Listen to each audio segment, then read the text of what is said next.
Bonjour chers élèves de la classe de première. Aujourd'hui, nous allons parler de la dérivation.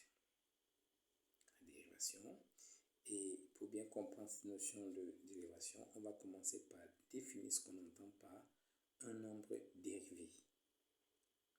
Lorsqu'on a une fonction numérique d'une variable réelle et qu'on a un nombre réel, x0, qui appartient au domaine de définition de cette fonction-là. C'est important. Si x0 n'appartient pas au domaine de définition, il y a un problème. On ne veut pas dire exactement ce qu'on est en train de dire. Ici, nous sommes dans le cas où x0 est un élément de domaine de définition, c'est-à-dire qu'on peut calculer f de x0. Et bien dans ces conditions, le nombre dérivé de la fonction f en x0 qu'on note f' de x0, ça se lit f' de x0. Ça, c'est le nombre dérivé de la fonction f à x0. Bien, ça se calcule comment? Eh bien, ce nombre-là est défini par, justement, f' de x0, c'est un calcul de limite. Limite en un point. Donc, on calcule la limite de f de x moins f de x0 sur x moins x0 quand x tend vers x0.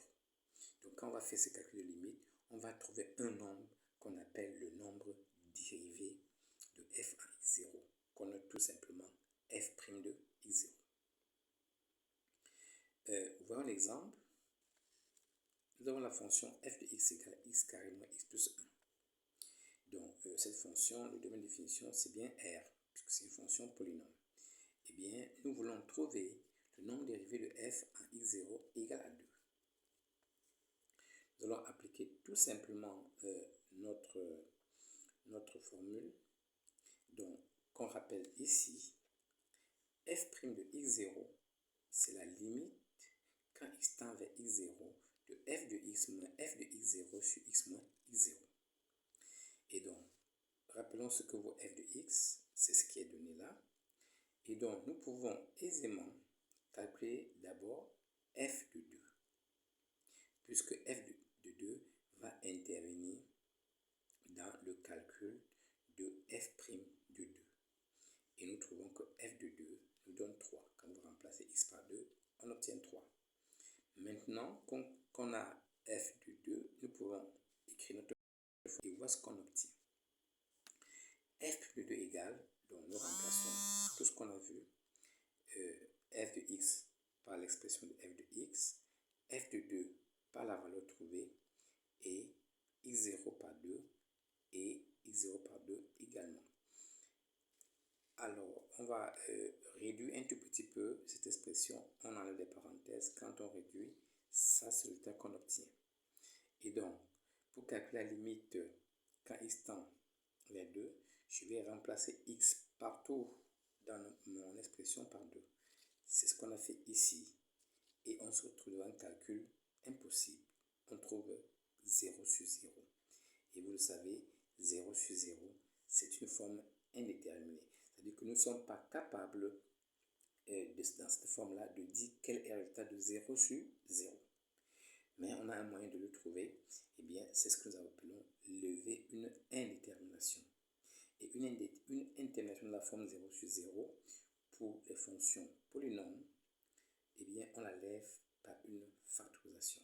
Donc, nous allons tout simplement factoriser le numérateur parce que dire qu'on a eu 0 au numérateur signifie que x-2 est un facteur de ce numérateur et on va donc factoriser justement par x-2 et voilà ce qu'on obtient juste par identification. Pas besoin de passer par delta ici puisque je connais déjà une racine, c'est x-2 qui est un facteur. Donc, comme 2 est une racine, x-2 est un facteur. Donc, je vais multiplier x-2 par quoi pour obtenir ceci? Déjà, il faut avoir x pour avoir x carré. Et donc, pour avoir le moins à la fin, le moins 2, il faut 1 fois plus. Et moins 2 fois 1, ça donne bien moins 2. Donc, ça, c'est la forme factorisée en moins de 5 secondes de notre polynôme. Puisqu'on connaît une racine, on fait juste une identification. Maintenant, nous pouvons reprendre notre calcul en prenant soin d'écrire notre expression sous sa forme factorisée, le numérateur sous sa forme factorisée. Et comme ça, on se rend compte qu'il y a un facteur commun au numérateur et au dénominateur, on peut donc simplifier cela. On peut simplifier le facteur x-2 et x-2. Et il nous restera tout simplement x plus 1. Et on peut à ce moment-là calculer encore notre limite et voir qu'il n'y a plus de problème. On voit bien que f' de 2 nous donne 3. Et dans ce cas-là, on va dire que f est dérivable en x0 égale à 2. C'est-à-dire que en x0 égale à 2, f admet un nombre dérivé. Et quand on a un nombre dérivé pour une fonction, nous pouvons interpréter ce résultat à travers, la détermination d'une équation de la tangente à CF en ce point. Et donc, c'est ce que nous allons voir dans l'interprétation. Quand nous avons notre fonction avec son domaine de définition, quand nous avons notre x0 et que f' de x0 est le nombre dérivé de f en x0, eh bien, l'équation de la tangente de f en x0 est donnée par la relation t, 2 points t, c'est notre droite parce que c'est une équation de droite, égale à f' de x0 facteur de x moins x0 plus f de x0. Puisque f' de x0 existe, on a déjà dit qu'en x0, la fonction avait un nombre dérivé. Et donc, comme la fonction est définie en x0, f de x0 également existe. Donc, il suffit de remplacer tout simplement et on obtient notre équation de tangente. Voyons l'exemple précédent. Prenons notre fonction de tout à l'heure. On a vu que f de 2 nous donnait 3 et que f plus de 2 donnait également 3. Ce n'est qu'une coïncidence.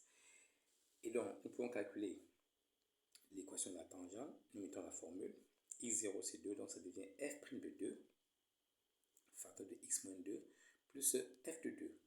On remplace f' de 2 par 3, f de 2 par 3 également. On réduit et voici ce qu'on obtient comme équation de la tangente. Voilà pour cette première partie. En ce qui concerne le nombre dérivé, ici on insiste que ça c'est le cas où notre fonction admet un nombre dérivé en x0 et dire que la fonction était définie en x0. Dans la deuxième partie, nous allons voir comment justement calculer la fonction dérivée. Merci pour votre attention et à la prochaine.